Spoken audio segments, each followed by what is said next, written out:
बिस्मिल्लाहिर्रहमानिर्रहीम अस्सलाम वालेकुम।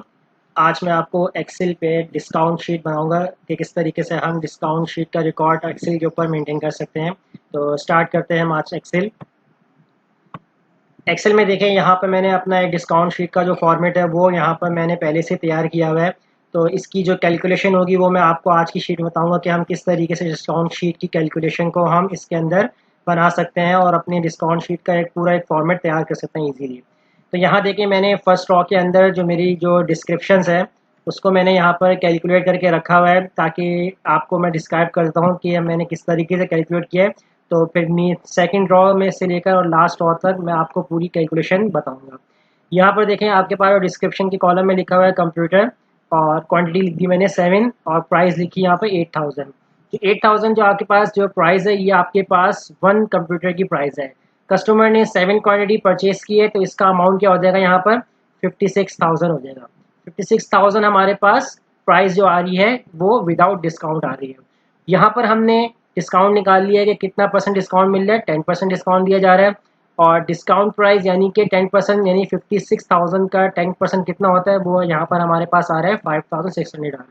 और इसके बाद जो लास्ट कॉलम हमारे पास है टोटल, यानी कि जो आपके पास जो डिस्काउंट करके जो आपकी फाइनली अमाउंट आ रही है वो कितनी आ रही है, 50,400 आ रही है। तो ये मैंने आपके पास जो मैंने कैलकुलेशन पहले से करके रखी हुई है ताकि मैं आपको डिस्क्राइब कर दूं। उसके बाद हम अपनी जो नेक्स्ट कंडीशंस के लिए हम जो भी हम इसके अंदर अप्लाई करेंगे वो किस तरीके से अप्लाई करेंगे।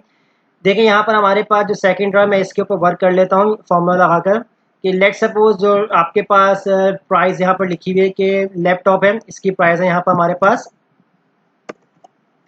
15,000 मैंने प्राइस कर ली यहाँ पर। और इसके अलावा मोबाइल की प्राइस भी लिख लेते हैं हम यहाँ पर 5,000, कैमरा 10,000, स्कैनर 8,000, एलईडी 8,500। तो ये अमाउंट आप कुछ भी लिख सकते हैं, यानी कि जो भी प्राइस वगैरह यहाँ पर लिखी होंगी। इसके बाद डिस्काउंट हम यहाँ पर किस तरीके से फाइंड आउट करेंगे, यहाँ पर जो आप डिस्काउंट निकालेंगे यहाँ पर, और डिस्काउंट प्राइस और डिस्काउंट विदाउट प्राइस। तो सबसे पहले हम यहाँ पर क्या काम करेंगे कि प्राइस निकालेंगे जो विदाउट डिस्काउंट होगा। तो इसके लिए यहाँ पर हमारे पास एक फॉर्मूला है, आपने इक्वल टू प्रेस करना है।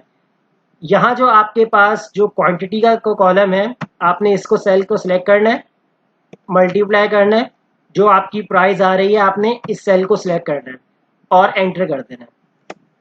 तो देखिए, ये जो आपके पास अमाउंट आ रहा है 45,000, ये जो अमाउंट आपके पास आ रहा है ये विदाउट डिस्काउंट है। अब विदाउट डिस्काउंट के लिए हम क्या करेंगे, यहाँ पर सबके लिए हम अप्लाई कर लेंगे, इसको हम ड्रैग कर देंगे नीचे। तो देखिए, यहाँ पर हमारे पास सबकी अमाउंट आ रही है। किसी की हमारे पास आए 25,000, किसी की 40,000, किसी की 64,000, किसी की 2,55,000, यानी कि ये हमारे पास डिफरेंट अमाउंट आ रही है विदाउट डिस्काउंट। अब डिस्काउंट के लिए हम यहाँ पर क्या काम करेंगे, हम कंडीशन बनाएंगे। अब कंडीशन बनाने से पहले देखिए, यहाँ पर मैंने एक नोट मेंशन किया हुआ है कि अगर आपकी जो परचेजिंग है वो अगर 30,000 से अबव है तो वो आपको 10% का डिस्काउंट दिया जाएगा। अगर आपकी परचेजिंग ही 30,000 से कम है तो आपको कोई भी डिस्काउंट नहीं दिया जाएगा। तो वो हम यहाँ पर क्या करेंगे, डिस्काउंट निकालने के लिए हम कंडीशन बनाएंगे। कंडीशन हम किस तरीके से बनाएंगे, यहाँ पर आपने यहाँ फॉर्मूला लगाना है equal to if, bracket on करना है। अब ब्रैकेट ऑन करने के बाद जो आपने वैल्यू को सिलेक्ट करना है, जो आपकी यहाँ पर आ रही विदाउट डिस्काउंट जो वैल्यूज आ रही है आपने इसको सिलेक्ट करना है और ग्रेटर देन का साइन बनाना है।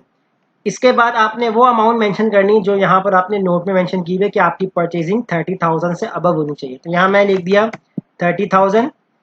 अगर आपकी G6 की वैल्यू, G6 पे क्या लिखा हुआ है, ये हमारे पास वैल्यू की, अगर आपकी ये वैल्यू ग्रेटर देन है 30,000 से तो हम यहाँ कॉमा लगाएंगे। तो हमारे पास क्या प्रिंट हो जाए, 10, यानी कि 10 मीन्स यानी कि आप 10% डिस्काउंट दे रहे हैं। कॉमा लगा देंगे, इसके बाद 0 लगा देंगे और ब्रैकेट क्लोज कर देंगे। कंडीशन में देखिए, अगर आपकी ये वैल्यू G6 पे वैल्यू लिखी हुई आपकी 45,000, अगर आपकी G6 वैल्यू ग्रेटर है 30,000 से तो आपके पास 10 प्रिंट हो जाए। अगर आपकी वैल्यू 30,000 से लेस है तो आपके पास 0 प्रिंट हो जाए। तो इस तरीके से हमने कंडीशन बनानी है। अब हम इस फॉर्मूले को एंटर करेंगे। तो देखिए, यहाँ पर ऑटोमेटिकली आपके पास 10 अप्लाई होगा, क्योंकि आपका जो परचेजिंग जो आपने किया वो 45,000 की परचेजिंग की है, तो आपको 10% का डिस्काउंट मिल रहा है, ये हमने मालूम कर लिया। इसको हम ड्रैग कर लेते हैं। तो यहाँ देखिए, आपके पास जहाँ जहाँ 10 लिखा हुआ आ रहा है वहाँ पर आपको 10% का डिस्काउंट मिल रहा है, जहाँ 0 लिखा हुआ आ रहा है तो वहाँ पर इसका मतलब आपको कोई भी डिस्काउंट नहीं दिया जा रहा। आप चेक कर सकते हैं कि जहाँ 0 लिखा हुआ है वहाँ परचेजिंग कितनी आपने की हुई है, 25,000 की हुई है। इसी तरह अगर आप लास्ट वाले पे देखते हैं 0 पे, तो यहाँ पर देखिए कितनी आ रही है आपके पास आ रही है अमाउंट 25,500, यानी कि आपने जो परचेजिंग की है वो 30,000 से कम है, इसीलिए यहाँ पर आपको कोई भी डिस्काउंट नहीं दिया जा रहा। अब हम आते हैं डिस्काउंट प्राइस। अब डिस्काउंट प्राइस हम किस तरीके से फाइंड आउट करेंगे, आपने यहाँ पर सेल को सिलेक्ट करना है, यानी कि जिसके लिए आप मालूम करना चाह रहे हैं आपने इक्वल टू लगाना है, डिस्काउंट आपने इस सेल को सिलेक्ट करना है और साथ आपने परसेंटेज का सिंबल बना देना है। परसेंटेज का सिंबल आप ऐड करेंगे, इसके बाद यहाँ पर आपने क्या करना है, मल्टीप्लाई कर देना है जो आपकी अमाउंट प्राइस थी यानी डिस्काउंट प्राइस, यानी कि जो विदाउट डिस्काउंट था, आपने इसको सेल को सिलेक्ट करना है और एंटर कर देना है। तो देखिए यहाँ पर मेरे पास आ रहा है 4,500, यानी कि 45,000 का 10% अगर हम निकालते हैं तो हमारे पास कितना आ रहा है, 4,500 आ रहा है, यानी कि इतना परसेंट हमें डिस्काउंट मिलेगा। अभी हमने डिस्काउंट निकाला नहीं है, अभी हमने सिर्फ ये मालूम किया कि हमें 45,000 का कितना 10% डिस्काउंट आता है, वो हमने ये मालूम किया। इसको भी हम ड्रैग कर देंगे यहाँ पर। अब देखिए 0 पे हमारे पास कोई भी डिस्काउंट नहीं है, इसलिए हमें बता दिए कि डिस्काउंट कोई नहीं दिया जा रहा। और 40,000 का 10% डिस्काउंट हमारे पास आ रहा है 4,000, और 64,000 का हमारे पास डिस्काउंट आ रहा है 6,400 आ रहा है। तो अब हम यहाँ निकालेंगे टोटल के अंदर। अब जो आपकी जो फाइनली जो अमाउंट आएगी कि अब आपको 10% डिस्काउंट दिया जा रहा है, वो हम किस तरीके से निकालेंगे। यहाँ पर आपने यहाँ पर क्या करना है, इक्वल टू लगाना है, जो आपकी अमाउंट होगी विदाउट डिस्काउंट आपने इसको सिलेक्ट करना है, माइनस लगाना है, और डिस्काउंट प्राइस आपने इसके साथ माइनस कर देंगे, यानी कि ये टोटल अमाउंट था, आपको 4,500 का डिस्काउंट दिया जा रहा है, वो हम इसमें से लेस कर देंगे और वो आपका एक फाइनल टोटल हो जाएगा। एंटर करेंगे, देखें 45,000 आपके पास विदाउट डिस्काउंट था, आपने यहाँ पर मालूम किया था कि 10% डिस्काउंट दिया जा रहा है। 10% का डिस्काउंट कितना होता है, 4,500, तो 4,500 आपके यहाँ से लेस हो चुके हैं 45 में से, तो आपके पास फाइनली अमाउंट आ रहा है 40,500 आ रहा है। अब इसको भी हम यहाँ से ड्रैग कर लेंगे, तो देखें सबके पास यहाँ पर हमारे पास डिस्काउंट शो है। यहाँ पर देखें हमारे पास 0% डिस्काउंट था, परचेजिंग हमारी 30,000 से कम थी, तो देखें ना हमें डिस्काउंट दिया गया ना डिस्काउंट प्राइस आया। तो यहाँ पर देखें जितना हमारे पास विदाउट डिस्काउंट प्राइस था वही हमारे पास फाइनली 25,000 डिस्काउंट यहाँ पर आ रहा है। जहाँ जहाँ हमारे पास डिस्काउंट आ रहा है 4,000 का डिस्काउंट है, तो देखें यहाँ पर हमारे पास 40,000 से हमने डिस्काउंट किया, तो हमारे पास कितना आ रहा है 36,000, ये हमारे पास डिस्काउंट आ रहा है। तो देखें इस तरह ये थी हमारी डिस्काउंट शीट कि हम कोई भी प्रोडक्ट लेके हम अपनी शॉप्स के अंदर या कोई मॉल के अंदर अगर हम डिस्काउंट शीट को कवर करना चाहते हैं तो हम इसी तरीके से हम अपनी डिस्काउंट शीट को कवर कर सकते हैं। तो ये थी मेरी आज की वीडियो।